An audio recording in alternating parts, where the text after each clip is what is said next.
आपको साइकोलॉजिस्ट बनना होगा, एडमिनिस्ट्रेटर साइकोलॉजिस्ट आपको समझना होगा। शिकायत को नेग्लेक्ट मत करिए, अन्यथा यहाँ से प्रस्ताव बढ़ते बढ़ते जानलेवा हो जाता है लास्ट में।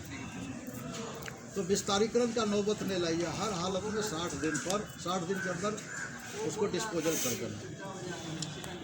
आवेदन आता है, आवेदन में सर अभी मीटिंग में क्या सब दिशा निर्देश दिया गया है? आज हम लोगों की मीटिंग थी 26 जनवरी की।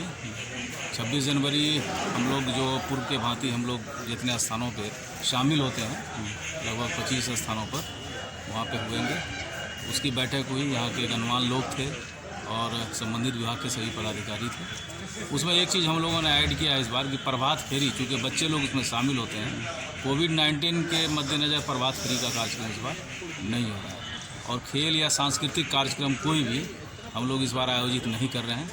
एक चीज़ हम लोगों ने ऐड किया है कि 25 जनवरी को हम लोग मैराथन एक कर रहे हैं, जो जदिया से शुरू करेंगे और ब्लॉक कैंपस में ख़त्म करेंगे। और उसमें हम लोगों ने प्राइज़ भी रखा है और ओपन होगा और 18 ईयर्स से ऊपर वाले लड़के बॉयज़ के लिए है ये, ओपन है, किसी भी एज के आदमी उसमें भाग ले सकते हैं। फर्स्ट प्राइज़ में हम लोगों ने 10,000 रुपया रखा है, 5,000 रुपया। First prize 5,000, second prize 3,000, third prize 2,000 और 1,000 फोर्थ और फिफ्थ का हम लोग पारितोषिक के रूप में उनको देंगे। एक तो ये बैठक थी। दूसरा था हमारा लोक जन शिकायत का, कि अनुमंडल लोक जन शिकायत में जो मामले थे, जो लोग प्राधिकार हैं हमारे BDO, CO, थाना अध्यक्ष, प्रखंड शिक्षा प्रसार पदाधिकारी, CDPO इत्यादि जितने पदाधिकारी अनुमंडल स्तरीय, हम लोगों ने सामूहिक रूप से उसकी समीक्षा की कि जो भी लोक जन शिकायत के मामले हैं जो आपके यहाँ 60 दिन के ऊपर, कैसे उसका निष्पादन हम लोग कर लें और अनुपालन भी सुनिश्चित कर लें कि जो भी आदेश लोक जन शिकायत के द्वारा पारित होता है वो विधिवत उसका अनुपालन हो जाए समय पे, ताकि वो वेबसाइट पे अपलोड हो जाए, लोगों की शिकायत कम हो और लोगों का काम हो। इस दिशा में भी हम लोग आज बैठक की। सर बहुत से जनता कहती है जो जमीनी विवाद ज़्यादातर यहाँ पर है और उसका निष्पादन नहीं हो पाता है, क्या कमी है, क्या कारण है, पदाधिकारी के क्या दायित्व है? भूमि विवाद के लिए बहुत सारे प्राधिकार हैं। भूमि विवाद के लिए आपको सिविल कोर्ट है, भूमि विवाद के लिए हमारा एग्जीक्यूटिव कोर्ट है, भूमि विवाद के लिए तो विभिन्न प्रकार के विवाद होते हैं। जहाँ पे सरकारी भूमि का मामला होता है उसमें एग्जीक्यूटिव साइड से जो पदाधिकारी हैं उनको हम लोग निष्पादन करके अतिक्रमण का मामला है वो खाली कराते हैं।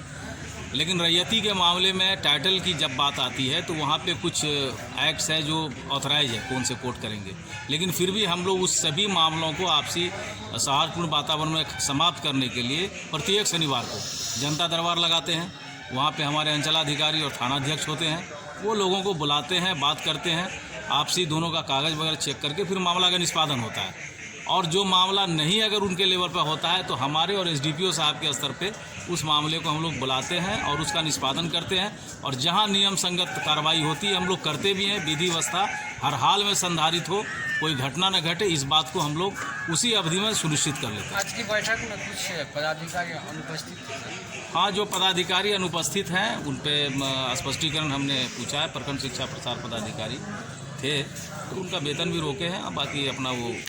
सर त्रिवेणीगंज अनुमंडल क्षेत्र में मतलब बहुत सारा देख रहे हैं जो है, मतलब रोड सड़क जहां भी देखें आबाद, मतलब लोग जो है उसको अतिक्रमण कर लिया है, घेर लिया है, बहुत जगह देख रहे हैं सर। जब जहां जाइए सर आप भी जाके देख सकते हैं इसमें, कोई इसमें कोई अतिक्रमण नहीं हो रही है। जहाँ पे वो अस्थायी अतिक्रमण है, कहीं पे अस्थायी है, तो वो अस्थायी अतिक्रमण है और सरकारी सड़क है, वहाँ पे निश्चित रूप से हटता है। अब कहीं पे रैयती पे पूर्व से सड़क आ रहा है तो वहाँ पे जब तक वो अभी सर्वे का काम चल रहा है, बिहार सरकार घोषित हो जाएगा तो कहीं कोई फिर दिक्कत नहीं है। सरकारी सड़क सर देखिए ना, गली कुची मेन रोड में भी अतिक्रमण किया हुआ है।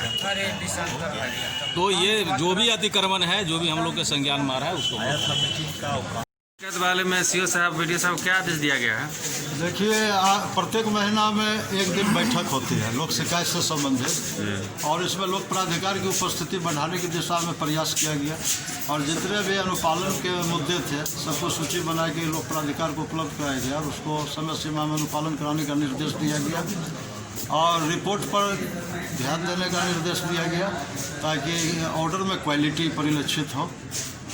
और 60 दिन के अंदर मामले को निष्पादित करने का भी निर्देश दिया गया है। किसी भी परिस्थिति में विस्तारीकरण का मुद्दा ना हो, लोगों की जनता की समस्याओं को ध्यान से सुने, उनसे इज्जत के साथ व्यवहार करें और मामले को निष्पादन में रुचि ले। बहुत संवेदनशील मुद्दा है, जनता का शिकायत गंभीर मुद्दा है और इसको दूर करने के लिए हम लोग तत्पर हैं। और पीजीआरओ त्रिवेणीगंज का तो बिहार में बड़ा स्थान है लोक प्राधिकार की उपस्थिति में, और इसको 1 नंबर में करने की आवश्यकता है। सर जनता का एक मिनट, सर जनता का कहना है कि यहाँ पे जो है फैसला नहीं होता है, लोक शिकायत निवारण खाली सिर्फ नाम का चल रहा है। यहाँ जाते हैं, यहाँ फैसला नहीं होता है, जो उल्टा पुल्टा गलत सलत करके दे देते हैं। आप अगर हमारे आदेश से संतुष्ट नहीं है, अपीलेट अथॉरिटी के पास प्रावधान है, वहाँ आप जाए। अब तो लगता है कि जितना भी आदेश दिए हैं, कभी आदेश रिमांड पर हुआ है, सब आदेश डीएम स्तर तक ओके रहा है। कैसे नहीं सुनवाई होता है? आपको जानकारी नहीं है, जानकारी लेना है तो मेरे कार्यालय में आवे, मैं जानकारी दूंगा। ऐसे ऐसे मुद्दा का निष्पादन किया गया है जो 3-3 साल से परिवादी परेशान था। 3-3 साल से राष्ट्रीय पारिवारिक लाभ योजना का लाभ नहीं मिला, हमारे यहाँ आने से तुरंत मिल गया। प्रधानमंत्री आवास योजना का लाभ नहीं मिला, यहाँ आने से लाभ मिल रहा है।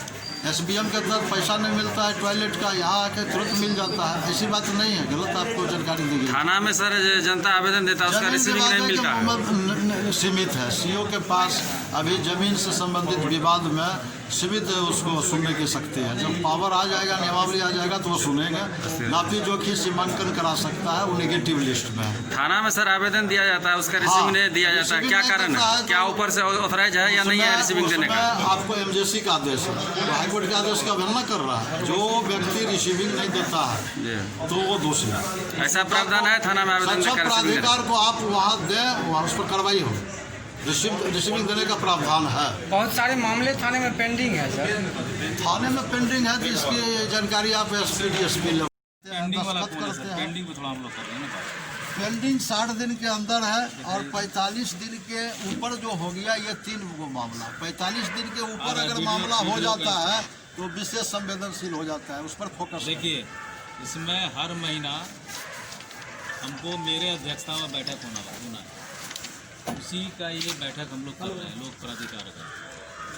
लोक प्राधिकार के द्वारा ये लगातार जो हम लोग देख रहे हैं कि मामला 60 दिन के अंदर निष्पादन करना है, कुछ मामला 45 दिन का है, क्राइटेरिया है, उसमें तेज़ी लाने की ज़रूरत है। और सबके पास 2, 4, 5 है। हो गया बलराम जी। फर्स्ट और सेकंड रैंक में था बिहार में। कभी किशनगंज 1 नंबर में आ जाता है, कभी सुपौल 1 नंबर में चला जाता है, लेकिन कोविड और ये चुनाव लेकर के ये जिला बहुत पीछे भाग गया है। स्थिति खराब हो गया। फिर से हम लोग को इस जिला का सम्मान वापस करना है, ऊपर रैंक को ले जाना है। तो लोक प्राधिकार की उपस्थिति बढ़ाइए और 60 दिन के अंदर मामला को डिस्पोजल हर हालत में करिए। सीरियसली लीजिए मैटर को, और परिवाद पत्र को गंभीरता से पढ़ें और उसमें जो भी बिंदु पर उठाया गया है उसको ध्यान में रखते हुए अभिलेख का अवलोकन करिए। सही अब आवेदन नहीं दिया तो फी नहीं जमा किया, वो सब सुनवाई के क्रम में परिवादी को कन्विंस करके ले लेना है। हमारे यहाँ तो ऑनलाइन पिटीशन दे देता है, आता भी नहीं है बहुत तिथि में, तो परिवादी नहीं आता है तो इसमें हम कुछ नहीं कर सकते हैं, सिर्फ हम सूचना दे सकते हैं।